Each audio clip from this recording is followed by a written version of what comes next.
Mesdames et messieurs, nous vous remercions d'avoir accepté de participer à notre session. Nous en profitons pour remercier toutes les personnalités présentes, Monsieur le maire de Pointe-Noire, Madame l'ancien ministre chargé de l'environnement de la Guinée, nos partenaires de Enda Énergie, de Énergie 2050 et de l'ADEME, et tous les autres invités. Aujourd'hui, Dakar organise donc cette session qui doit traiter de l'engagement des collectivités territoriales dans la lutte contre le changement climatique. Comme vous le savez, on n'en parle pas assez, mais tout le monde le sait. Je dirais même qu'on en parle trop. Tout le monde parle de l'engagement des collectivités pour la lutte contre le changement climatique. Parce que nous avons perçu que la réflexion est globale, mais que l'action est locale et territoriale. Donc le rôle des collectivités est aujourd'hui établi et reconnu. Il s'agit maintenant de réfléchir sur les outils que nous devrions utiliser, sur les préconisations pour trouver les bonnes solutions et surtout les synergies possibles et imaginables pour à la fois mobiliser les ressources, je dirais les moyens, et surtout avoir un plan d'action dynamique qui permette de pouvoir atteindre les objectifs de réduction. Voilà pourquoi nous sommes tous interpellés, d'abord en tant qu'acteurs locaux, ensuite les ONG et partenaires, toutes les organisations non gouvernementales et tous les partenaires au développement par rapport à cette problématique de solutions pour pouvoir faire face au changement climatique. Quelles sont les stratégies d'atténuation et d'adaptation? Quels sont les leviers sur lesquels nous devons agir si nous voulons atteindre cet objectif de réduction? Et ensuite, quelles sont les stratégies de dissémination d'informations, de collecte d'informations? Je dirais, pour aller très vite, qu'il y a 4 niveaux sur les questionnements sur lesquels nous devons réfléchir avant de passer la parole à Mme Ndeye Rokhaya Sarr, qui est la coordonnatrice du plan climat de la ville de Dakar. D'abord, sur le système d'information. Si nous voulons, comme aime bien le dire notre ami de Énergie 2050, M. Poufari, régler les problèmes de MRV, il faudra qu'on arrive à avoir un système d'information efficace, efficient. Quels sont les éléments de mesure? Et quand on parle d'éléments de mesure, il faut des équipements. De quel équipement nous aurons besoin? Qui finance ces équipements? Je le disais hier, dans le cadre d'une session, on nous a fait une proposition en nous disant on peut vous mettre des ballons équipés de sondes pour collecter les données pertinentes par rapport au climat, mais que ces ballons-là doivent coûter 800 000 € par an de location. Et dès l'année suivante, il faudra mettre 1,5 million d'euros pour pouvoir louer un ballon. C'est vous dire que donc, il y a un coût par rapport à ça. Il y a ensuite le cadre institutionnel et politique. Est-ce que ce cadre-là est un cadre qui pourrait être adapté et qui permette de pouvoir prendre les bonnes mesures? Il y a ensuite les actions. On n'en parle pas assez, mais il faudra agir. Et pour agir, sur quel levier nous devons agir? Il y a les acteurs. Ces acteurs aussi ont leur mot à dire, ont leur rôle à jouer. Et enfin, il y a toutes les questions qui sont liées au financement. On en parle, tout le monde nous parle de financement. Donc, pour ne pas monopoliser la parole, je voudrais demander à Mme Ndeye Rokhaya Sarr, coordonnatrice donc, du plan climat de la ville de Dakar, de prendre la parole et de nous présenter ce plan climat. Et je fais un clin d'œil à Mme Mbodj, qui est la directrice donc, à la direction de la planification et du développement durable de la ville de Dakar, qui est un peu maître d'œuvre de la présentation de ce plan climat. Donc, Mme Sarr, vous avez la parole.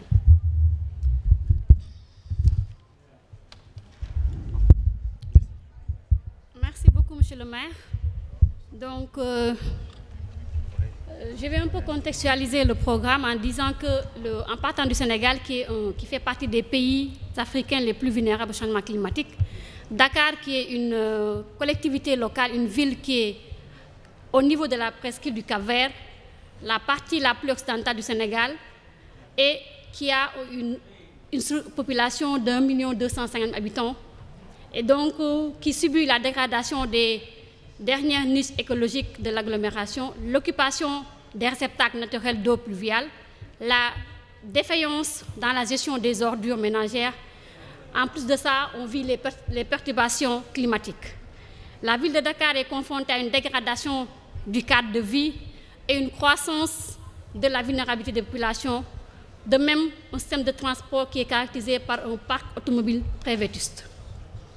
La région de Dakar a lancé en 2013 un plan climat intégré qui visait l'exploration des voies et moyens de réduire la vulnérabilité de la région face au changement climatique. Mais avec l'acte 3 de la décentralisation qui est entré en vigueur en 2014, on a vu la suppression de la région en créant de nouvelles cultures locales comme les départements et les communes de plein exercice. Donc, en ce moment-là, on voit que la mise en œuvre du PCTI devient problématique. La ville de Dakar, qui était engagée dans cette dynamique de mettre en œuvre un projet pour lutter contre le changement climatique, s'est engagée à mettre en place un programme d'amélioration de la gouvernance urbaine pour une transition énergétique et écologique en vue de renforcer sa résilience. Ce programme vise à doter les décideurs d'une vision et d'un plan d'action d'atténuation et d'adaptation au changement climatique. Le but est de mobiliser une masse critique des citoyens autour des défis énergétiques et climatiques à travers une plateforme d'échange et d'apprentissage, une mise en œuvre d'un projet pilote d'efficacité énergétique et la modélisation d'une approche d'intervention pour un changement d'échelle dans le pays au niveau de la sous-région. Dans cette vision prospective de développement durable, la ville de Dakar s'engage à participer à l'effort national décliné dans la contribution prévue déterminée du Sénégal à travers les stratégies de lutte contre le changement climatique. Parce qu'on ne peut rien faire à Dakar sans nous intégrer dans la politique nationale. Et c'est dans le cadre de ce programme-là qu'on va mettre en place un plan climat-énergie territorial, qui est un projet de territoire de développement durable qui s'inscrit dans un processus fixant les objectifs définis dans un programme d'action d'adaptation et d'atténuation pour limiter l'impact du territoire sur le climat. Le PCET a comme objectif de mettre une alternative pour une gestion économe des ressources, un développement des énergies renouvelables, une promotion des comportements éco-citoyens, une sensibilisation sur les modes de production et de consommation. Et en dernier lieu, un tramage urbain permettant à chaque espace de jouer son rôle. Parce que nous connaissons tous la ville de Dakar. Dakar est une macrocéphalie. Et toutes les activités sont dans Dakar. On a 80% des activités économiques qui sont dans la ville de Dakar. Et sur une superficie de 8,82 km², on a 1 250 000 habitants et 80% des activités économiques. Donc vous voyez l'importance des émissions de gaz à effet de serre dans cette localité-là. Les objectifs tels que définis se déclinent en plusieurs activités, dont la formation des élus et des services de la collectivité, les services techniques, la sensibilisation des populations sur les modalités de pilotage, le diagnostic des vulnérabilités et le bilan des émissions de gaz à effet de serre, qui nous permettent d'avoir des objectifs chiffrés de réduction des émissions, ainsi qu'une stratégie d'adaptation du territoire aux effets du changement climatique. La mise en œuvre d'un plan d'action qui permettra de prendre en compte le critère énergie-climat dans les documents de planification de la ville de Dakar. La finalité est d'inciter une politique énergétique patrimoniale et volontariste pour une vulgarisation d'un programme d'efficacité énergétique et d'utilisation des énergies renouvelables au niveau de la ville de Dakar. La ville de Dakar, qui s'engage dans cette dynamique-là, est convaincue que les effets du dérèglement climatique à l'échelle planétaire nécessitent la mise en œuvre de politiques innovantes et intégrées pour répondre aux enjeux du développement durable. Cette démarche vient renforcer la politique d'aménagement et d'urbanisation de l'environnement que le maire de Dakar a commencé à dérouler depuis 2009. Donc la ville de Dakar est consciente que ces avancées significatives ne pourraient se faire sans la mobilisation de l'ensemble des acteurs de son territoire. Et elle s'engage donc à impliquer les administrations, les acteurs économiques, les organisations non gouvernementales, les associations de population, ainsi que les citoyens qui résident ou qui travaillent à Dakar dans une démarche participative et inclusive. Donc, elle compte mettre en place un cadre de partenariat public-privé à travers l'implication par la RSE des opérateurs économiques du territoire, des universitaires, du centre de suivi écologique et tous les acteurs qui travaillent dans ce domaine. Elle compte aussi consolider la coopération décentralisée qui est mise en œuvre avec la ville d'Evry, la communauté d'agglomération Grand Paris Sud, la ville de Bamako 5, Caille et la communauté d'agglomération de Nouakchott.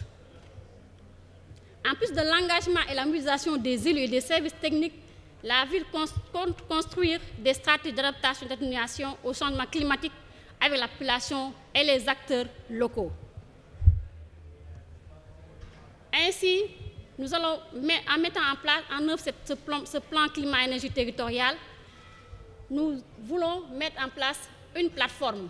La plateforme que nous dénommons Dakar agit pour le climat. Pourquoi Dakar agit pour le climat? Nous nous sommes dit qu'on ne peut pas travailler dans Dakar seulement avec les services techniques de la ville de Dakar. Il nous faut travailler avec toute la population dakaroise pour résoudre ce problème-là. Et en ce moment-là, on met en place la plateforme au niveau national d'abord, en faisant une réplicabilité au niveau des différents départements de la région, Dakar, Pikine, Guédiawaye, Rufisque, sortir de cette région de Dakar, aller jusqu'à Thiès, Mbour, Saint-Louis, et maintenant nous mettre dans notre groupe de villes qui est composé par ce que je viens de dire, Evry, Grand Paris Sud et Nouakchott. Et en plus de ça, accompagné par Plateforma et Énergie 2050, nous voulons mettre en place une plateforme internationale pour impliquer tous les acteurs, parce qu'on sait que pour résoudre le problème d'érosion côtière, d'avancée de la mer, il faut le faire de manière intégrée et de manière régionale ou sous-régionale.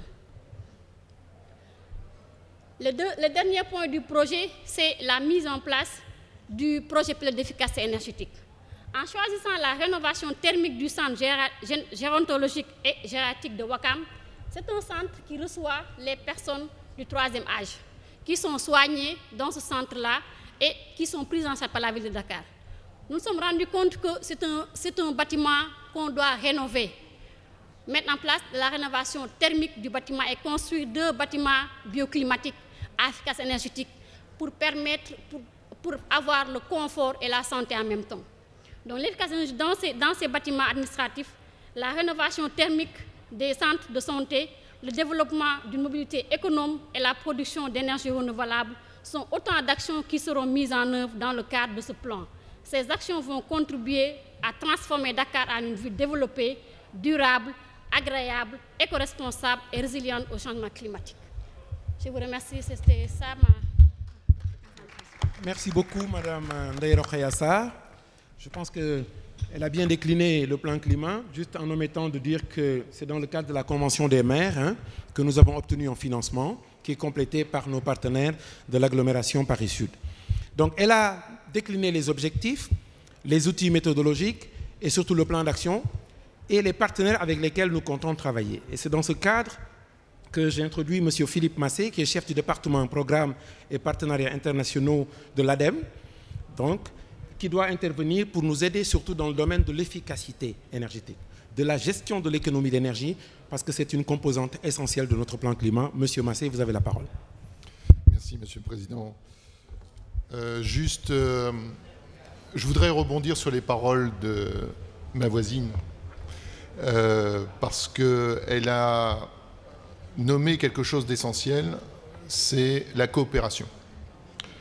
Le plan climat intégré de Dakar est issu d'une coopération décentralisée avec la région d'Île-de-France. Dakar est ici en coopération avec Evry, le Grand Paris Sud, qui ont tous deux des plans climat, énergie, territoire déjà réalisés. Cette coopération va, sans aucun doute, accélérer la montée en compétence des équipes locales qui permettent de transformer tout ce que vous venez d'expliquer en action opérationnelle sur le terrain. Et je pense que sans cette coopération et sans cette transcription de savoir-faire entre des collectivités qui ont déjà vécu ce genre de choses et des collectivités qui veulent accéder à ce genre de plan de décision, c'est une chose extrêmement importante pour l'efficacité et la réussite d'un tel projet. Donc ça, je voulais le souligner et rebondir sur ces paroles-là parce que ça me semble important. Comme vous l'avez dit, Monsieur le Président, Dakar est inclus dans la Convention des maires en Afrique subsaharienne, qui est une adaptation de la Convention des maires européenne au territoire africain. Ce que je veux ajouter immédiatement derrière, c'est une adaptation et pas un collage. C'est-à-dire, il ne faut pas rechercher immédiatement d'être au top par rapport au référentiel européen tel qu'il existe dans l'Union européenne actuellement.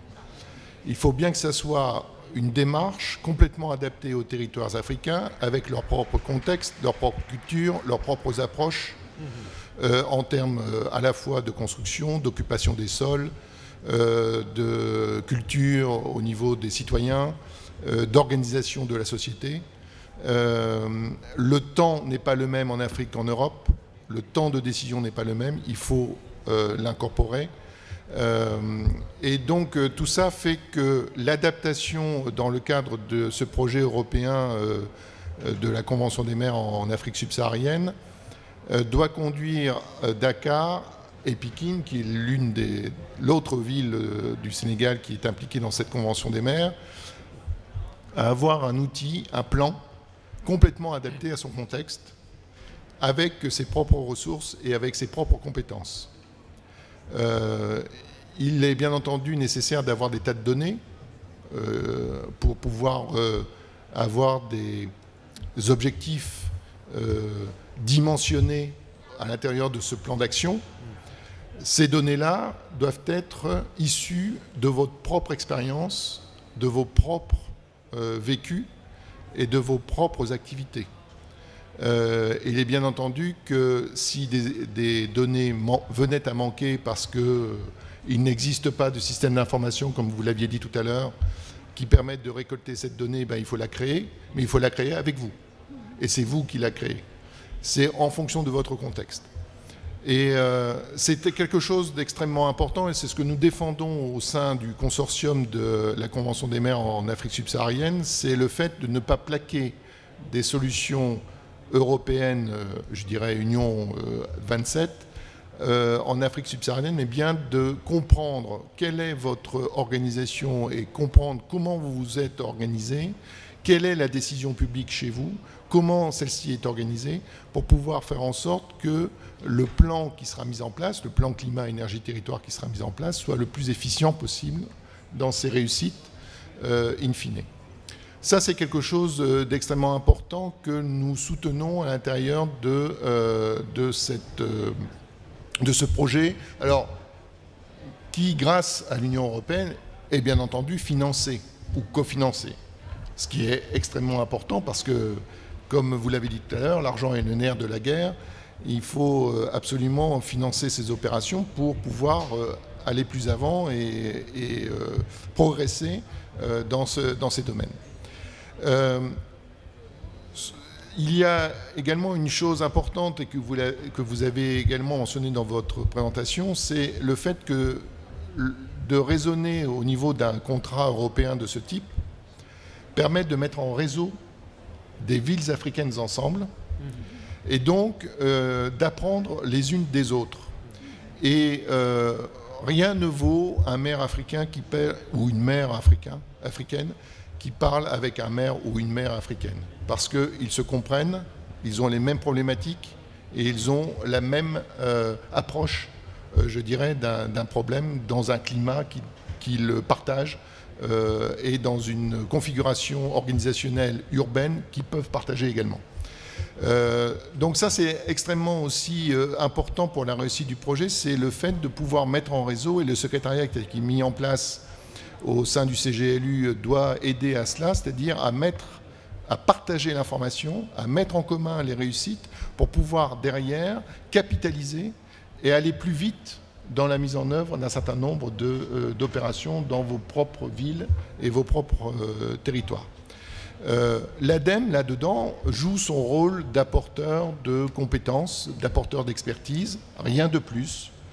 Elle accompagne les différents partenaires dans une montée en compétences, dans une formation à des outils qu'ils ne connaissent pas ou qu'ils ne maîtrisent pas forcément, et pour leur permettre de s'imprégner, je dirais, de ces sujets et de pouvoir eux-mêmes, dans leur pratique quotidienne, dans leur politique publique quotidienne au sein des villes, de pouvoir les mettre en pratique de manière efficace, efficiente. Voilà très rapidement brossé ce que je voulais vous dire pour rebondir sur les paroles précédentes et puis uniquement présenter le rôle de l'ADEME au sein de ce consortium que nous partageons d'ailleurs avec notre ami Denda ici présent à la tribune également. Très bien, Monsieur Massier. Donc la transition est vite faite. C'est en réalité partage d'expérience, de savoir-faire, mais surtout réplicabilité par rapport à l'expérience de Dakar qui est en cours. Et nous avons bien noté l'élément important de renforcement de capacité et surtout de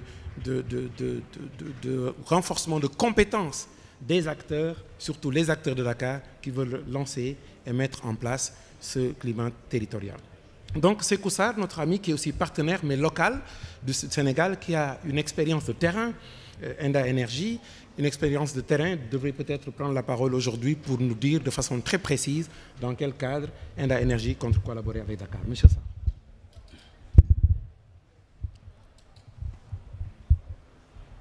Merci, Monsieur le maire.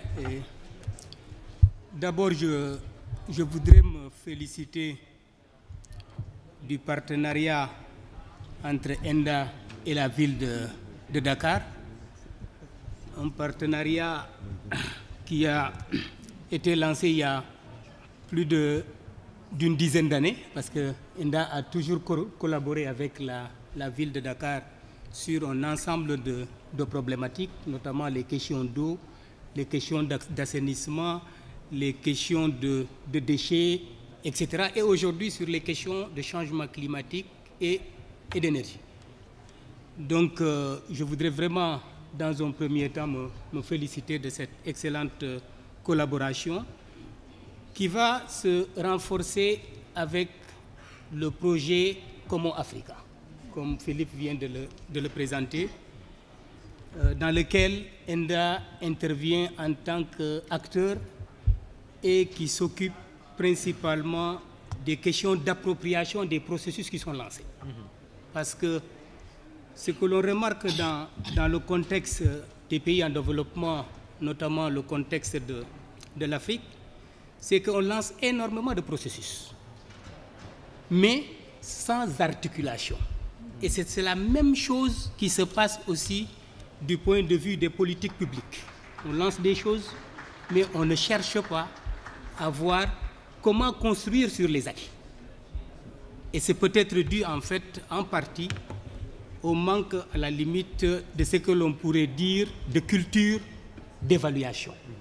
Et je crois que c'est assez important parce que dans le cadre de ce programme-là que Rokhaya vient de présenter, cette approche d'évaluation constitue un élément important pour voir comment ce programme, en termes d'information, de communication, de développement de capacités, apporte des changements au niveau des citoyens. Parce que, comme il l'a dit, la base de ce programme, c'est en termes d'objectifs, c'est de la transition, à la fois écologique, énergétique, mais également citoyenne. Parce qu'on ne peut pas faire de transition écologique et énergétique sans mettre le citoyen au cœur de la démarche. Et c'est à ce niveau-là que ce programme-là a un certain nombre de défis à relever, et je crois que le modérateur en a parlé dès le départ, un des premiers défis, c'est l'appropriation de ce processus. Comment aider l'ensemble des parties prenantes à pouvoir jouer leur propre rôle, donc pour au moins tirer profit des synergies qui puissent se présenter. Parce qu'on est dans l'urgence climatique, et l'urgence climatique fait appel à une diversité d'acteurs. Chaque acteur a une valeur ajoutée. Comme aussi, et si je prends le cas des organisations de la société civile, ce serait d'abord de voir comment aider les collectivités à s'approprier de ces processus, à intégrer une démarche assez inclusive où on verrait la participation de l'ensemble des catégories d'acteurs, que ce soit les acteurs publics, institutionnels, que ce soit les organisations de la société civile, que ce soit le secteur privé, et surtout le secteur privé. Parce que tout ce qu'on est en train de faire en termes de planification va aboutir à un portefeuille de projets et de programmes. Et pour sa mise en œuvre, la question du financement va se poser. Et au départ, je crois que ça peut être utile dans un premier temps de voir comment intégrer le secteur privé pour voir au niveau national déjà qu'est-ce qui est possible de faire pour associer les possibilités nationales en termes de capital domestique avec les finances climatiques. Je crois que ça, c'est des choses qu'il faudrait, à mon sens, explorer. Du point de vue des pratiques, en matière de développement de capacités, et ça constitue un aspect important de ce programme-là, en matière de réplicabilité, je crois qu'il faudrait, à mon sens, et c'est bien considéré dans ce programme-là, qu'on arrête de lancer des formations pour des formations, c'est-à-dire former les gens, et après, chacun se taille. Et c'est là où se pose un des grands problèmes. Et c'est dû en partie à nos modèles de suivi-évaluation. Parce que nos modèles de suivi-évaluation sont souvent orientés performance. Combien de personnes on a formées? On se soucie très peu de qu'est-ce que ces gens-là ont pu faire par la suite, en termes de transformation, en termes d'impact. Et je crois que ça fait partie des éléments de ce projet sur lesquels on cherche à apprendre énormément de choses, comme l'a dit Philippe. Et quand on parle de programme, de plan climat énergétique au niveau des territoires, dans un contexte de mutation profonde en matière de changement climatique, mais aussi dans les attentes de transformation réelle, on serait obligé de voir comment on articulerait justement ce mécanisme de suivi-évaluation avec le système MRV pour être vraiment en phase avec les problématiques climatiques. Et pour finir, ce serait le dernier élément, et ça c'est un appel à tous. C'est bon de planifier, c'est bon de développer des portefeuilles de projets, c'est tout à fait légitime, mais il est encore urgent de trouver la possibilité de mobiliser les ressources pour la mise en œuvre. Et c'est là où je le disais, j'ai bien aimé le projet Common Africa dans son modèle d'intervention en phase. Cette première phase qui a consisté justement à aider des collectivités territoriales à développer des plans, mais en développant des plans, on les incite tout de suite à mettre en œuvre des projets concrets. Et c'est le cas de la ville de Dakar. Je crois que ce sont des démarches sur lesquelles on peut tirer des leçons et voir comment on pourrait répliquer les acquis, les aspects méthodologiques qui ont servi à ces succès, etc., etc. Donc voilà, monsieur le modérateur, pour une première intervention, des éléments de contexte que j'ai voulu mettre en évidence. Merci beaucoup, Sékou, d'avoir établi certains fondamentaux. Je note particulièrement cette appropriation des processus et des pratiques par rapport aux acteurs, mais aussi par rapport aux villes. C'est très important. Le système d'évaluation aussi, le MRV, certainement, M. Poufari y reviendra. Mais ce que je note le plus, c'est la mise en cohérence. La mise en cohérence, la ville de Dakar l'a déjà entamée à l'interne. Parce que comme vous le savez, on avait une série d'études d'évaluation, d'inventaire, études de vulnérabilité, études de résilience, études de l'observatoire municipal, études des zones à risque, etc. On avait donc une panoplie d'études qu'on n'a pas pu mettre en cohérence. Donc on a eu cette première action-là. La seconde, c'est de voir dans quelle mesure aussi ce plan climat puisse prendre en considération l'ensemble des actions qui étaient déjà menées. Je prends un seul exemple, c'est l'exemple du micro-jardinage, qui a un impact considérable dans le domaine du développement durable, mais qui n'était pas intégré dans une vision globale. Donc le PCT vise cela. Maintenant, de façon concrète, sur le terrain, il nous faudra avoir des outils, harmoniser les outils et surtout se donner les moyens, comme vous l'avez noté tout à l'heure, de se donner les moyens de pouvoir mettre en place un plan d'action efficace et efficient pour pouvoir régler les problèmes d'atténuation, mais surtout d'adaptation, comme Madame le ministre l'a dit tout à l'heure. Donc, sans plus tarder, je donne la parole à notre ami Monsieur Boufari, qui a beaucoup de choses à dire, certainement. C'est très court. Mais voilà, donc vous avez la parole, Monsieur Boufari. Alors, bien sûr, écoutez, merci beaucoup, Monsieur le maire, et c'est un véritable plaisir, bien sûr, d'être avec tous nos amis ici au panel, mais bien sûr avec vous, parce que ce sont des moments importants d'échange. Et effectivement, l'exemple et l'aventure sénégalaise, j'ai même envie de dire, et dakaroise, sont tout à fait particulières à plus d'un titre. Je vais juste faire 2 mots d'abord pour qu'on se souvienne pourquoi on est ici, parce qu'il y a quand même quelque chose qui est en train de se passer.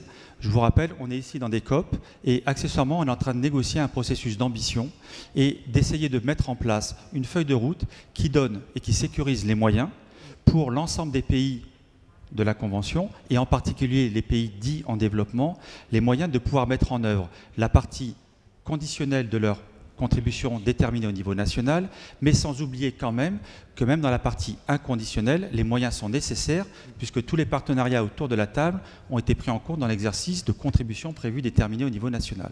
Ceci étant, nous n'avons pas l'ambition aujourd'hui puisque si on les additionne, on n'est pas dans la bonne trajectoire, on serait plutôt sur un 3,5. Deuxièmement, sur les moyens, nous ne sommes pas là aussi sur la bonne trajectoire, car quelle que soit la manière de calculer, l'exercice des 100 millions, nous n'y sommes pas, l'exercice des 200 millions qui sont maintenant sur la table, nous n'y sommes pas, et l'exercice de l'adaptation, nous n'y sommes pas. Troisième chose, dans le cas spécifique de l'Afrique, nous sommes confrontés encore à un autre défi, car bien sûr, c'est le point d'entrée développement-adaptation avec des co-bénéfices en termes d'atténuation qui est sur la table, mais vous êtes en plus confronté, j'ai envie de dire, à une triple ou double ou quadruple peine qui est l'urbanisation qui est en train de se produire chez vous et qui est une urbanisation inédite dans l'histoire de l'humanité puisque vous allez passer, nous allons passer, puisque on est tout le temps chez vous et par amour et par envie d'y travailler, tout bêtement parce que vous allez passer d'environ 530 millions d'urbains à 1,3 milliard d'urbains d'ici au milieu du siècle. Et ça, c'est quelque chose de colossal en termes de mètres carrés à construire, de tubes, de canalisation, de circuits de collecte, des eaux usées, de tout ce que vous voulez, plus de problèmes sociaux de ces flux de population. Alors pourquoi j'en parle et pourquoi on est là autour de vous? Parce qu'on a mis les mains dans les contributions prévues déterminées, on en a fait 7. On a été d'ailleurs dans celle du Sénégal sur la partie analyse économique, on travaille sur le guide des négociations, on accompagne des délégations et on a le plaisir ici d'être avec nos amis de CGLU Afrique parce que visiblement, la territorialisation des contributions prévues déterminées au niveau national est un enjeu colossal et nous venons de sortir un énorme travail avec eux ici pour cette COP. On en reparlera, on vous invite aux événements de la semaine prochaine d'ailleurs sur la mise en place d'une task force qui est exactement les problématiques dont on a parlé. Je reviens à Dakar et pourquoi finalement l'exemple de Dakar est particulièrement intéressant. Alors pourquoi? Parce que finalement dans l'introduction vous avez fait le lien entre la dynamique nationale et locale. Ça va être quelque chose de fondamental parce qu'au-delà de l'aventure Dakar, il faut qu'on pense à l'aventure demain des autres villes de taille intermédiaire. Des autres villes aussi de taille significative qui n'auront pas les moyens de Dakar. Dakar, on a déjà eu un événement ensemble, il y a le C40, il y a l'IMF, il y a des partenariats, il y a City Alliance, il y a l'ADEME, on pourrait les citer, il y a quand même des gros partenaires. Il y a la Convention des maires, vous êtes une des villes sélectionnées, tout ça c'est prodigieux. Mais qu'est-ce qu'on va faire demain de la ville de 200 000 habitants, de 50 000 habitants, qui va se multiplier et qui va avoir des contributions, des conflits de ressources? Donc la méthode de travail qui va s'élaborer ici, chemin faisant, cet apprentissage du territoire qu'on a déjà suivi à l'époque du PCTI, on avait très vaguement regardé, est exceptionnelle parce qu'elle va permettre de devoir demain développer d'autres méthodologies, d'autres processus d'appropriation pour mettre en œuvre de manière concrète des stratégies que nous on appelle bas carbone, résilientes, effectivement avec un point d'entrée d'adaptation, puisqu'on pense que c'est le point d'entrée fondamental, car sur chaque projet d'adaptation en milieu urbain, on est en capacité de démontrer le MRV versus l'éco-bénéfice en termes d'atténuation. Et ça, c'est un angle important politique parce qu'on parle aussi à du citoyen et on doit quand même quelque part répondre à sa réalité du quotidien qui est un besoin de développement. Alors, je vais revenir juste 2 secondes sur les 3-4 phases qui nous ont été exposées et évidemment auxquelles on adhère, bien sûr. Donc, bien sûr, l'appropriation, c'est un sujet majeur. Mais l'appropriation sans un leadership adossé à des réalisations qui vont permettre de témoigner de la réalité de la trajectoire mise en place, ça ne crée que du désordre.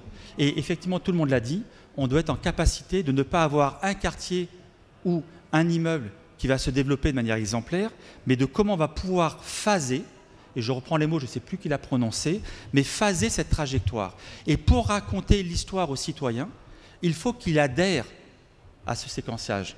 Car sinon, il va regarder le quartier du voisin, et j'expliquais tout à l'heure à monsieur le maire des questions qu'on a rencontrées en Amérique latine ou ailleurs, qui posent des vrais conflits sociaux. Parce qu'à un moment donné, l'excellence dans un territoire peut créer une incompréhension pour le voisin qui a des besoins tout aussi urgents de développement économique, de développement social et même de paix sociale. Donc, quand on va parler de ces sujets d'appropriation, on doit prendre en compte cette réalité. On doit être non seulement pédagogue, mais aussi expliquer l'histoire. L'histoire de la ville, qui est très importante. On a parlé des horizons temporels pour être consistant aux horizons de la stratégie nationale, parce que bien évidemment, le gouvernement national reste la feuille de route, mais on doit s'inscrire, voir comment la renforcer. Deuxième chose, tous nos amis ici ont parlé de comment on va témoigner de la réalité, alors d'un mot un peu vilain qui s'appelle l'additionnalité, certains diront le MRV ou autre, mais comment on va témoigner de la performance des choix et des priorités qu'on aura définis sur un territoire donné. Et ça demande effectivement un usage d'outils, mais aussi de compétences et de compréhension, finalement, d'éviter un autre deuxième vilain mot que j'aime beaucoup employer, d'éviter les boulets, les effets verrous. Et aujourd'hui, à l'échelle de Dakar, on doit éviter un aménagement urbain qui va créer un verrou dans le transport. On doit éviter des aménagements urbains qui vont créer un verrou par rapport à des collectes, à des services publics, qui vont coûter de l'argent et donc perdre de l'efficacité pour des moyens nécessaires ailleurs. On doit désormais s'interdire, même si ça va être progressif, je le rappelle, de faire des boulets dans du bâtiment. Et l'exemple qu'ils ont pris est un exemple très pertinent. Le bâtiment public coûte. On peut aujourd'hui, on a ici des guides, il y a des initiatives qui sont faites sous-régionales, régionales et internationales et nationales avec le TIFA ou d'autres. Il y a énormément de projets qui vont permettre de valoriser du savoir-faire local et correspondre au milieu climatique local. Et ça, c'est très intéressant parce que c'est un boulet de moins. Vous avez des problèmes de facturation, de délestage, des problèmes de pauvreté et d'accès énergétique, même en urbain et périurbain. Et bien ça, c'est des préoccupations sociales. Et si on ne prend pas en compte ces boulets, on a là aussi une double peine. Je fais une erreur d'aujourd'hui, que je vais payer avec des besoins en froid ou autres pendant des années, voire des décennies. Si je parle de l'aménagement urbain, c'est peut-être même jusqu'à 50, 75 ans. Donc, vous voyez bien que notre agenda Claction, ce qui va se passer ici, et alors évidemment, on est totalement enchanté de pouvoir, dans les prochaines phases, être associés, parce qu'on a plein de partenaires déjà historiques autour de la table, c'est comment faire en sorte d'écrire l'histoire, la mettre en œuvre, créer l'adhésion, créer aussi de l'envie d'agir pour des villes qui auront moins de moyens, renforcer la compétence pour effectivement avoir de l'accès à de la finance. Ça ne veut pas dire que la finance tombera. La finance climat, on en parlera tous les jours, on va avoir des événements sur la finance climat. Ça ne financera pas tout. Mais par contre, la méthode de travail pour définir un projet bancable sous couvert de la finance climat qui correspond à des critères de mesure, de performance, qui vont répondre par exemple aux critères du fonds vert, qui vont répondre au fonds d'adaptation, qui vont répondre au GEF, qui vont répondre à des bailleurs bilatéraux, très charmants les amis, ce seront les mêmes critères que vous demanderont les bailleurs traditionnels. Donc cet apprentissage dans la compétence, pas pour former 4 personnes, non. On doit avoir des programmes d'accompagnement de masse. Et on va avoir des programmes qui doivent être déclinés selon le niveau d'intervention des acteurs. Quand moi je parle à un maire ou à un ministre, je ne parle pas exactement comme je parle à un expert. Quand je parle à un citoyen, j'ai un autre discours. Le même guide des négociations que vous connaissez tous, on fait le même pour les citoyens.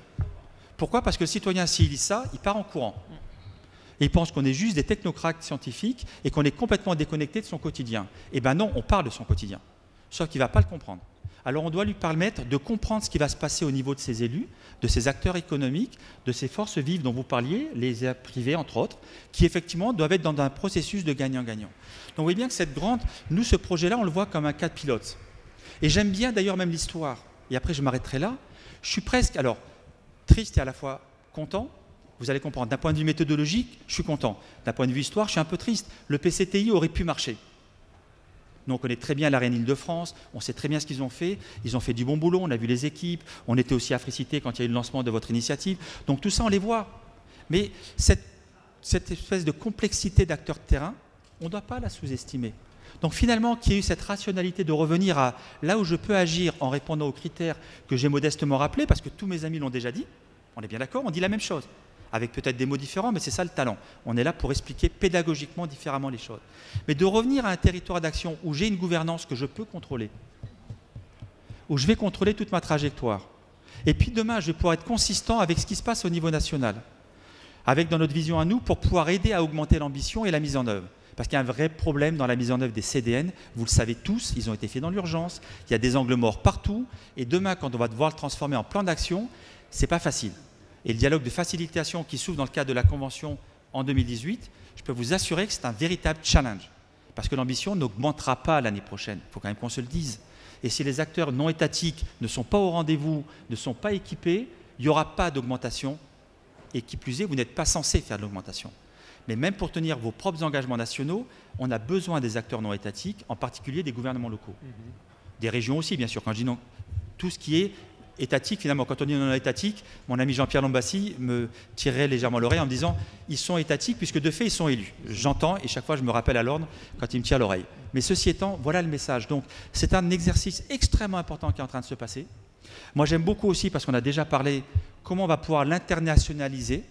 Ce n'est pas un exercice innocent, parce que ça va créer aussi de la performance et du partage d'expérience. Et là aussi, ils ont dit les bons mots.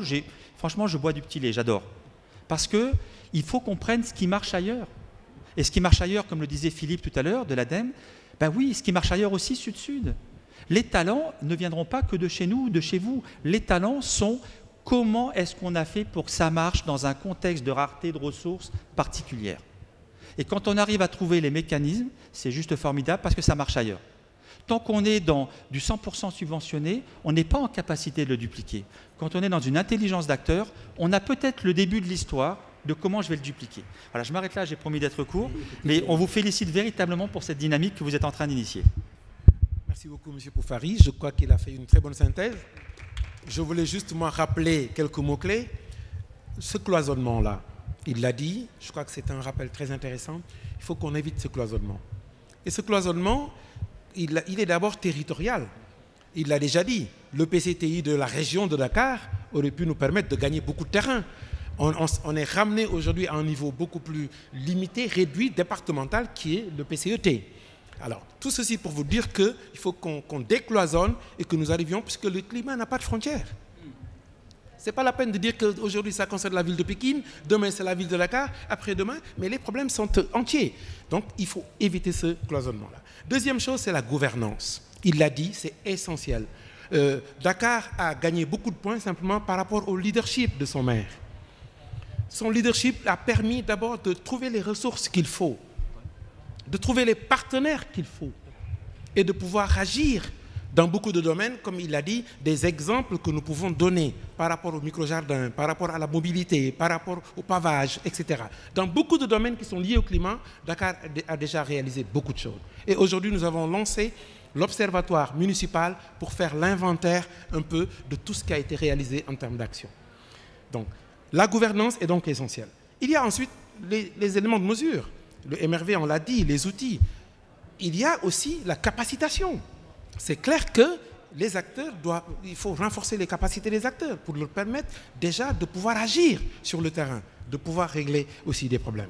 Je pense que pour tout dire, l'aménagement aussi, l'anticipation que nous devrions faire, parce que Aujourd'hui, nous sommes tous conscients qu'on ne va pas courir derrière en corrigeant les disparités, en corrigeant les erreurs du passé, etc. Il faudra anticiper. Il faut revoir l'aménagement du territoire. C'est pourquoi je me permets de dire simplement pour conclure, avant de passer la parole au public, que aménager l'aménagement du présent, c'est le climat du futur. Donc je donne la parole à ceux qui veulent la prendre. Madame le ministre. Madame la ministre. Madame la ministre. Allô. Monsieur le maire, Madame le chef du projet, du programme, et à toutes les personnalités ici, en vos grades et qualités, je voudrais sincèrement vous remercier et féliciter Monsieur le maire avec toute son équipe et ses partenaires pour un tel projet. Parce que c'est un projet qui est important. J'étais en train de réfléchir comment il sera exécuté. Parce que avec ce projet, vous avez affaire à tous les projets, à tous les problèmes environnementaux. Et les problèmes environnementaux sont nombreux, surtout au centre-ville. Il y a le problème de concentration, comment gérer les déchets, comment circuler convenablement, et l'urbanisation, comment respecter les normes de construction. Et avec ça, je pense aussi aux périphéries de la capitale. Donc, avec tous ces aspects, je vois que le projet prendra en compte beaucoup de choses. Et j'apprécie encore que ça va être un projet pilote parce que votre partenaire a parlé de la Convention des villes qui sont... cette convention sûrement qui a été ratifiée par plusieurs pays. Je souhaite que mon pays fasse partie. En réalité, ça va être vraiment un projet pilote intéressant. Si mon pays ne fera pas partie de cette convention, ne fait pas partie de cette convention, je souhaite qu'il fasse partie, la Guinée, et que les expériences acquises, parce que je vois que le projet quand même est un peu avancé, que les expériences acquises au Sénégal servent à notre pays. En tout cas, je ne peux que vous encourager et en regardant surtout, je voudrais parler de ça, comment maîtriser la gestion des zones côtières. Parce qu'à ce niveau, le problème est là. Je vous dis que, étant ancienne ministre de l'Environnement, j'ai quitté il y a 1 an, quelques mois. Derrière moi, il y a eu 2 autres ministres. C'est pour vous dire que les ministres de l'Environnement filent. Voilà, moi j'ai eu la chance de faire 2 ans au moins parce que c'est moi qui ai organisé les préparatifs de la COP 21 dans mon pays. Je vous dis que pendant que j'étais ministre, lorsqu'on faisait la pose de la première pierre d'un hôtel, mon homologue ministre du tourisme m'a invité, j'ai refusé d'aller. J'étais là, énervé. Je dis, on ne doit pas construire ici. Mais je vous dis qu'ils construisent, et l'État même qui construise des hôtels, quand bien même que dans 20 ans après, les hôtels là seront du gaspillage. Tout à fait. Parce que les eaux maritimes montent. Donc c'est pour vous dire qu'il y a beaucoup de problèmes. Je me demande comment vous pouvez régler tout ça. Et ça, c'est d'abord avec l'État. Et les particuliers aussi sont là. À tout moment, il faut les dire non, c'est pas bon, c'est bon. Il y a d'autres qui vont venir, peut-être qui vont essayer même d'aller avec le ministère de l'Environnement et ainsi de suite. En réalité, il y a beaucoup de problèmes. Moi, je vous remercie. Je compte un jour venir vous demander quelles sont les expériences et comment ça a évolué. Merci encore. On viendra les partager avec vous, Madame le ministre, parce que moi-même qui vous parle, j'ai eu l'avantage d'être pendant une dizaine d'années, d'avoir été le PDG de la Société d'aménagement des côtes et zones touristiques du Sénégal. Et pour ceux qui connaissent la station touristique de Saly, on a été confrontés par les problèmes d'érosion côtière. Et je vous assure Quand on a voulu faire des digues, aménager des digues, traiter le problème, on a différé, on a transféré le problème ailleurs. Cette approche globale manque. C'est pourquoi on a beaucoup parlé du cloisonnement. Il faut décloisonner. Aujourd'hui, au sein d'un même pays, pas plus tard qu'avant-hier, le Sénégal a présenté une session ici, à côté. Je vous assure, il y a le monsieur qui est directeur chargé des inondations, de la gestion des inondations, a présenté son projet, le projet du Sénégal pour lutter contre les inondations. Le directeur de l'assainissement qui était à côté ne s'est pas retrouvé dans la démarche du plan de gestion des inondations. Vous imaginez? Alors que l'assainissement est une composante essentielle de la gestion des inondations. Il ne s'agit pas simplement de traiter les eaux de pluie. Il faut traiter aussi les autres, etc. Donc tout ceci vous montre que tant qu'on n'a pas cette approche globale, aussi bien dans la conception que dans la mise en œuvre, dans l'action, on aura laissé de côté quelque chose. Donc il faut décloisonner, il faut décloisonner. Quelqu'un d'autre? Monsieur le maire de Pointe-Noire. Merci beaucoup, monsieur le maire. Pointe-Noire est une ville côtière avec un port en eau profonde. Et je vois beaucoup de similitudes avec la situation de Dakar. C'est pour cela que je suis très intéressé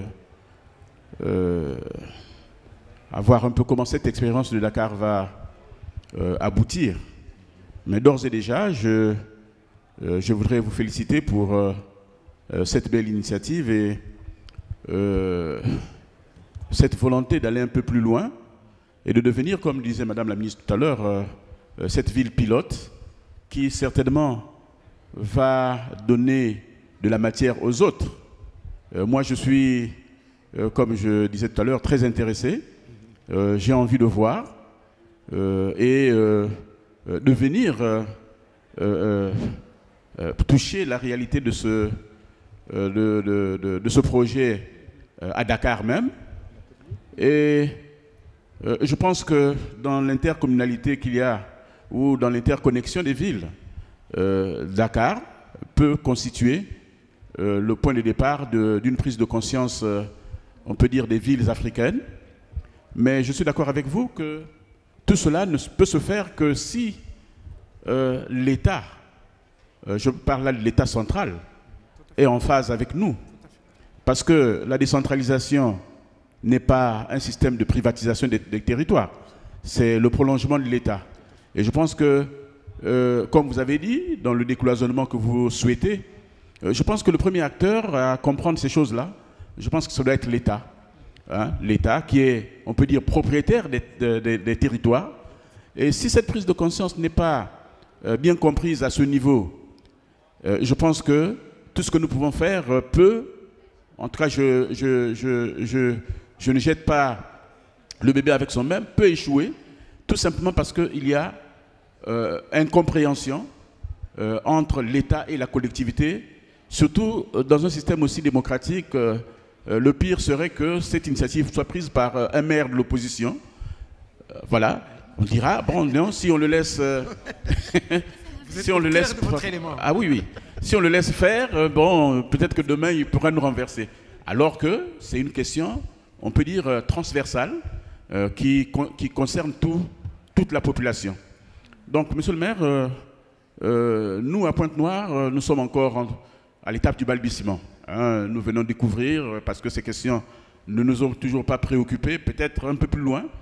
Donc nous venons un peu pour toucher du doigt et essayer de, à travers les expériences des autres, avoir une petite expertise pour commencer aussi un plan climat, parce que nous aussi, nous avons besoin de ce plan pour lutter contre, disons, l'érosion marine, parce que Pointe-Noire est pratiquement au même niveau que la mer. Et donc, il y a un risque que Pointe-Noire soit noyée un jour. Et ça, si nous ne mettons pas en place un plan pour contrer tout cela, peut-être que le pire peut arriver. Nous constatons qu'à l'intérieur, il y a des ravins dans les quartiers. Hein, les quartiers où, en fait, c'était des zones, on peut dire, non édificantes, que les gens, par la recherche des terres, ont occupées. Et malheureusement, ça a fait de telle sorte qu'il y ait des ravins un peu partout. Donc je peux considérer que notre ville est une ville vulnérable qui peut à tout moment être touchée par une grande catastrophe. C'est pour cela que ce plan m'intéresse et peut-être que je voudrais aussi dire à monsieur de l'ADEME de nous ouvrir une plage, peut-être que dans la signature que nous aurons, pour que nous puissions former, nous aussi, des cadres rompus à la question du climat. Nous avons nos amis de Énergie 50. C'est déjà une très bonne chose, puisqu'il connaît bien notre ville, il a l'habitude de venir par là, il est venu même faire une grande conférence là-bas. Donc c'est déjà un avantage pour nous. Donc c'est pour cela que nous demandons à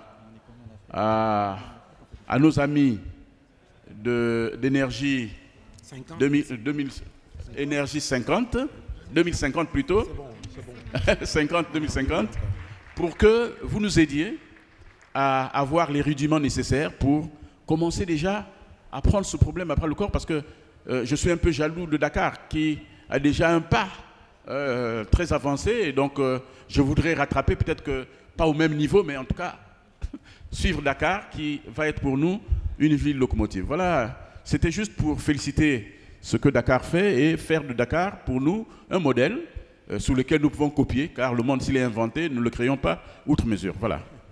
Merci beaucoup, monsieur le maire. Merci beaucoup en tout cas pour cette contribution. Nous sommes tout à fait preneurs.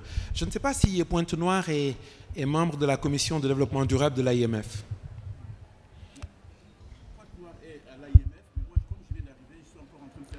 Mais nous vous invitons vraiment solennellement à faire partie de cette commission de développement durable, d'ailleurs qui prévoit un atelier à Dakar en fin février. Je pense que nous allons en profiter pour vous faire une invitation solennellement, et ce sera une bonne occasion de partager un peu le chemin parcouru et de voir ensemble comment nous pouvons collaborer. Merci. Peut-être un dernier orateur? Ah, deux? Bon, allez. Monsieur le maire, il faut qu'on partage vos...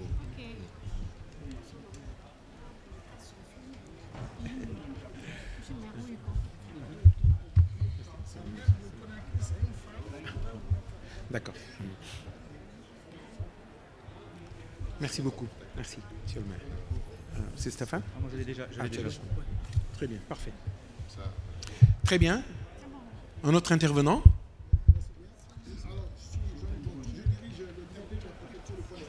D'accord. Voilà, je dirige le cabinet de la préfecture de Pointe-Noire. Et merci donc pour toutes les contributions.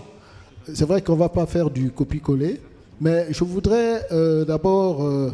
j'ai deux préoccupations. La première est relative à notre ami de l'ADEME. Je voudrais qu'on renforce justement cette coopération sud-sud, cette coopération à courte échelle. Et je crois que c'est un modèle de la ville de Dakar. Et tout comme également que Pointe-Noire, c'est une ville qui a le même profil, comme l'a dit tout à l'heure monsieur le maire de Pointe-Noire, mais que cette expérience puisse être capitalisée à notre niveau. Voilà pourquoi je voulais donc vous féliciter. Je crois que le maire a tout dit, mais vous remercier également de tout cela. C'était tout. Merci. Merci beaucoup. Oui, après vous allez réagir. On va laisser terminer. Abdoul, allez-y. Ok, d'accord. Merci beaucoup, monsieur le maire. Merci au panel pour votre présentation. Et je voudrais faire une petite contribution, surtout par rapport à la Convention des maires, qui est une initiative destinée aux villes. Et madame la ministre, c'est à vous l'information, c'est une initiative destinée aux villes. Et c'est aux villes d'adhérer à l'initiative, pas aux États. Donc, toutes les villes qui sont dans la salle peuvent m'approcher pour voir les conditions d'adhésion. Maintenant, par rapport à l'adaptation, il est bien vrai, c'est une initiative qui a démarré au niveau européen et au niveau du consortium qui met en œuvre l'initiative. On essaie de faire l'effort nécessaire pour pouvoir contextualiser l'initiative à l'Afrique, et non seulement de l'Europe à l'Afrique, mais aussi même sur le continent africain, nous faisons l'effort aussi de contextualiser l'initiative par rapport aux villes. Parce que la réalité de Nouakchott, qui est une ville côtière, prise en étau entre l'érosion côtière et l'avancée du désert, ne sont pas les mêmes par rapport à une ville continentale comme Yaoundé. Donc on essaie de faire l'effort en adaptant aussi l'initiative au contexte de chaque ville. C'est pourquoi quand nous faisons nos visites initiales, on essaie de demander à chaque ville d'impliquer tous les acteurs nécessaires au niveau de la ville qui peuvent apporter un plus dans tout ce qui se fait dans la lutte contre les changements climatiques et l'accès à l'énergie. Bon, ma deuxième contribution, l'initiative, c'est une initiative de renforcement des capacités et tout ce que nous faisons, c'est à travers l'approche Learning by Doing. Nous essayons de mettre les villes au devant de la scène et c'est elles qui font le travail et nous les guidons tout simplement. C'est pour pouvoir assurer après aussi l'appropriation. Il ne faudrait pas que dès la fin de l'initiative, on puisse recommencer tout à zéro. Il faut qu'il y ait un acquis et que les villes puissent bâtir après aussi sur cet acquis. Et par rapport, l'initiative a été lancée en 2015, moi je n'étais pas là, et l'élaboration certainement a été faite avant 2015, et nous savons que par exemple les CDN ont été adoptés en 2015. Donc ça a été fait en dehors des CDN. Donc nous sommes rattrapés aussi par cette réalité, et nous faisons l'effort, parce qu'on est en train de mettre l'intégration des CDN dans tout ce qui se fera sur la table, pour voir comment discuter et pouvoir intégrer ces CDN dans les plans que développeront les villes. Et pour finir, M. Sekoussa a parlé des formations qui ne sont pas adaptées. Il est bien vrai, nous avons fait une première formation, il y a d'autres qui sont en vue. À la première formation, nous avons défini nous-mêmes notre thème et les différentes sessions qui se feront. On a eu le retour et je peux vous rassurer que pour les prochaines formations, nous allons impliquer toutes les villes pour pouvoir savoir réellement leurs besoins, qu'est-ce qu'il faut pour qu'ils puissent avancer dans l'élaboration de leur plan d'action et conso. Merci beaucoup. Merci. Vous donnez à votre voisin. Merci beaucoup, Monsieur le Président, et merci à Rocher et aux autres panélistes. Donc, j'avoue que j'ai beaucoup d'interrogations là-dessus, mais étant donné que le temps nous est compté, je vais essayer d'être très télégraphique. Et j'ai quand même deux interrogations. La première, c'est de savoir, c'est quand même de savoir si le plan climat territorial intégré, qui a été élaboré par vos soins en 2013, est-ce que dans l'élaboration des CDN du gouvernement du Sénégal, ce plan climat territorial intégré a été pris en compte? Si c'est le cas, quelle a été la contribution de Dakar? Sinon, étant donné que là, c'est le plan climat-énergie territoriale qui est en train d'être élaboré, est-ce que ce nouveau plan-là a pris en compte la contribution déterminée du Sénégal au niveau national? Parce que Dakar étant la ville la plus énergivore et que la somme des CDN, la plus énergivore du Sénégal, hein, la somme des CDN étant quand même vraiment bien inférieure aux ambitions qu'on s'est fixées au niveau, en tout cas à la veille de l'accord de Paris, à savoir les moins de 2 degrés Celsius. Est-ce que Dakar donc, est en train de corriger, de rendre beaucoup plus ambitieux l'objectif du Sénégal, qui doit être bien entendu articulé au niveau des objectifs pris au niveau international? Et ma deuxième interrogation, donc, c'est de savoir est-ce que Dakar et ses partenaires ici présents envisagent quand même de jouer, est-ce que les partenaires de ce projet envisagent de faire jouer à Dakar le rôle de leadership qui lui revient, étant donné que, Monsieur le Président, vous l'avez dit tout à l'heure, le climat n'a pas de frontières et que il y a 43 autres départements, hormis Dakar et Pékin, bien sûr, au Sénégal. Est-ce que Dakar, sur tous les plans, envisage d'aider, de venir en appui les autres départements du Sénégal pour qu'ils puissent se doter d'un plan climat-énergie territorial? Et enfin, je suis un peu quand même pessimiste quant à l'atteinte globale des objectifs de ce plan-là. Tout simplement parce que cette articulation qu'on devrait avoir parfois entre collectivités territoriales en tant que démembrement de l'État et l'État central n'est pas toujours une réalité dans nos pays. Et peut-être ce qui peut l'expliquer, c'est la plupart du temps la violation du domaine public maritime qu'on voit. Tout à l'heure, Madame le ministre l'a dit. Et Dakar aussi vit ce problème-là avec la série d'hôtels qui est installée sur la corniche ouest, est-ce que ce plan aura quand même la possibilité de corriger cette impair-là? Je vous remercie. Merci beaucoup. Donc, M. Massé et puis Mme Sarr pour répondre. Je voulais juste intervenir sur la remarque précédente et ce que vient de dire Abdoul au niveau de la coordination de COMESSA, enfin, de la Convention des mers subsahariennes au niveau des villes africaines. On est bien dans une initiative qui sert les villes, on est bien dans une initiative qui met en réseau ces villes, et donc pour aller encore plus avant dans ce que j'ai dit tout à l'heure, on est bien dans une idée de coopération sud-sud pour que les pratiques et les meilleurs bénéfices qui ont été tirés de ces plans puissent être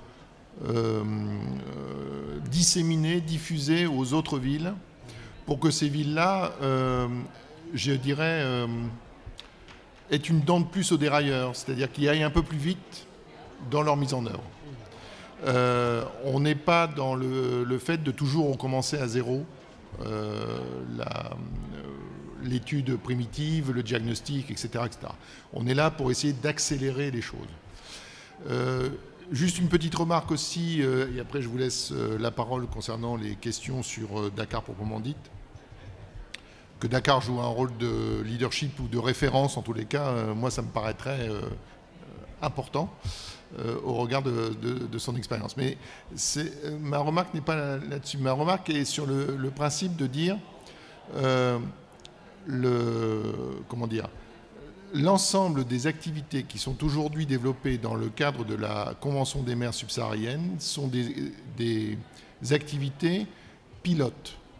Aujourd'hui, la dizaine de villes qui a été contractualisée avec l'Union européenne vont servir de champ d'expérimentation pour la mise en place et l'évaluation, comme l'a dit mon collègue de l'ENDA, sur ces plans climat-territoire adaptés à des contextes complètement urbains et africains.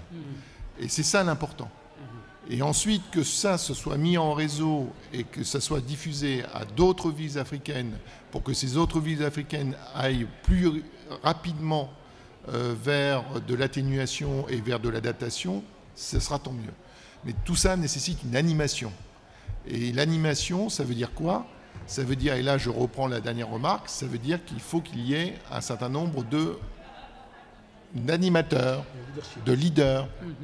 Et donc si vous avez la force suffisante et si vous avez les compétences suffisantes, n'hésitez pas à prendre le leadership, parce que c'est à vous que reviendra le succès et c'est à vous que reviendra la coopération avec vos homologues africains. Très bien. Madame Sarr. Merci beaucoup. Pour répondre à cela, je lui dirais que le PCTI, c'était la région de Dakar qui l'a élaboré, ce n'est pas la ville de Dakar. On a été impliqué en tant que collectivité locale dans l'élaboration. Et donc, nous, ça nous permet d'avoir des données de référence pour nous permettre d'élaborer notre plan climat-énergie. Parce qu'on s'est rendu compte que les études qui ont été faites dans la région, beaucoup concernent la ville de Dakar. Mais il faut qu'on territorialise le projet, comme l'a dit Boufari tout à l'heure. Et on ne peut pas aller au-delà des engagements de l'État du Sénégal. Nous, on s'est engagé dans la CDN du Sénégal. On ne pouvait pas faire un PCET de la ville de Dakar sans nous engager dans l'engagement de l'État du Sénégal. Je donne l'exemple, la ville de Dakar veut réduire ses émissions de gaz à effet de serre à hauteur de 3 000 tonnes d'ici 2030, parce que c'est 300 000 tonnes. Donc, et augmenter les émissions et augmenter la part des énergies renouvelables à 70%. Ça, c'est dans l'engagement de l'État du Sénégal, l'engagement de la ville sur les CDN du Sénégal. Et donc, pour la question suivante, sur le leadership, je l'ai dit tout à l'heure quand j'exposais le projet. J'ai dit que nous pensons que la gestion du littoral, la gestion des problèmes d'avancée de la mer, de l'érosion côtière, on ne peut pas le faire de manière séparée. Il faut le faire de manière intégrée et globale. Et pour ce faire, il faut qu'on essaie d'impliquer toutes les villes qui sont sur la côte ouest africaine.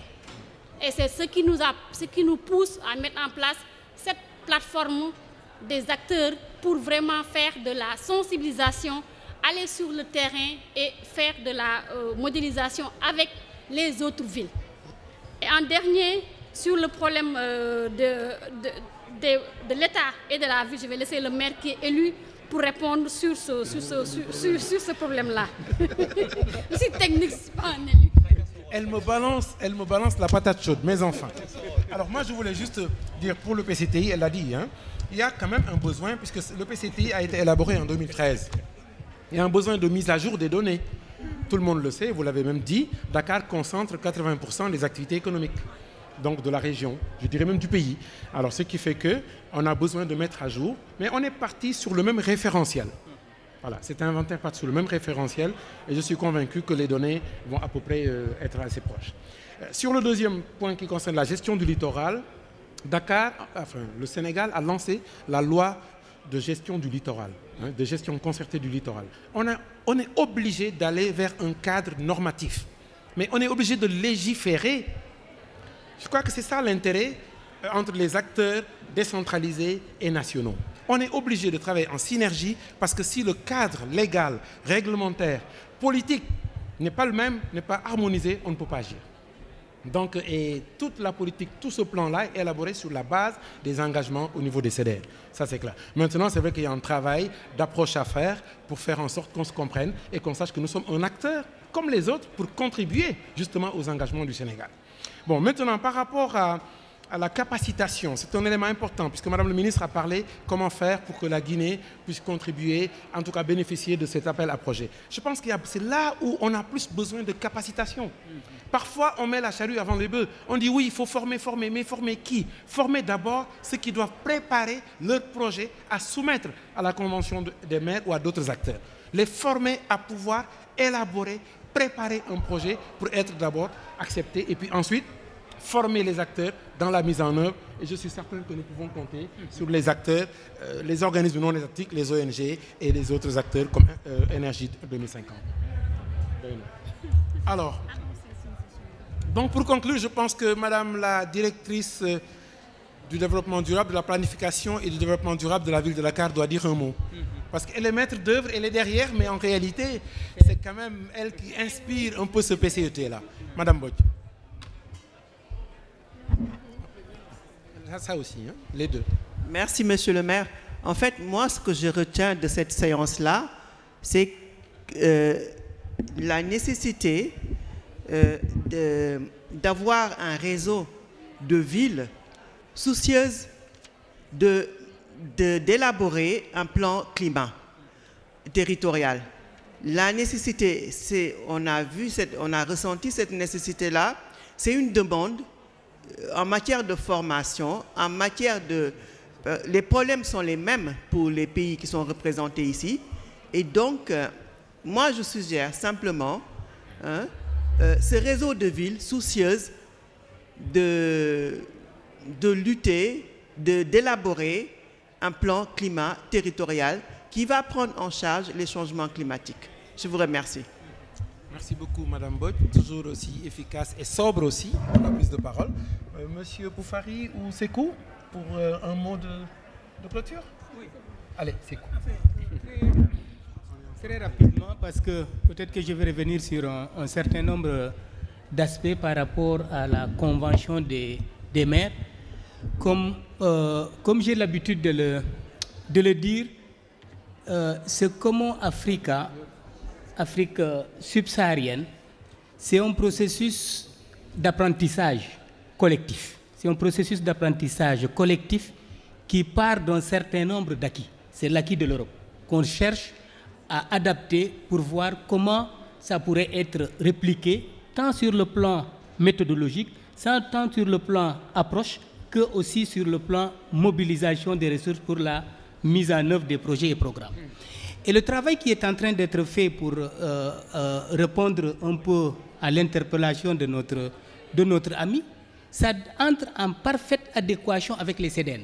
Parce que ce qui est recherché dans le fond, le défi, dans le cadre de Como Africa, c'est de voir comment ce genre de plan climat énergétique pourrait servir d'exemple et de preuve palpable comme quoi l'action climatique dépendra à terme sur l'action globale des collectivités territoriales. Ça veut dire que les pays ne pourront pas répondre à leur engagement de réduction d'émissions de CO2 si les collectivités locales ne participent pas. Parce qu'aujourd'hui, on l'a toujours dit, c'est tout à fait légitime de négocier sur les questions de climat, c'est tout à fait légitime de défendre son pays en disant que voilà les ambitions, mais ce qui est important aujourd'hui, c'est l'action. Et l'action, c'est au niveau des territoires. Et je crois que c'est à ce niveau-là qu'il faudrait voir ce genre de processus d'apprentissage pour voir comment ce que l'on pourra réunir en termes de méthodes, d'outils, pourrait être utilisé par d'autres collectivités territoriales. Et c'est là où justement est intéressant de penser justement à la mise en place de ces genres de plateformes d'échange, de mutualisation à la fois des compétences, etc. Et je crois que c'est dans ce sens-là qu'il faudrait qu'on essaye de voir la contribution de cette convention des maires pour l'Afrique subsaharienne.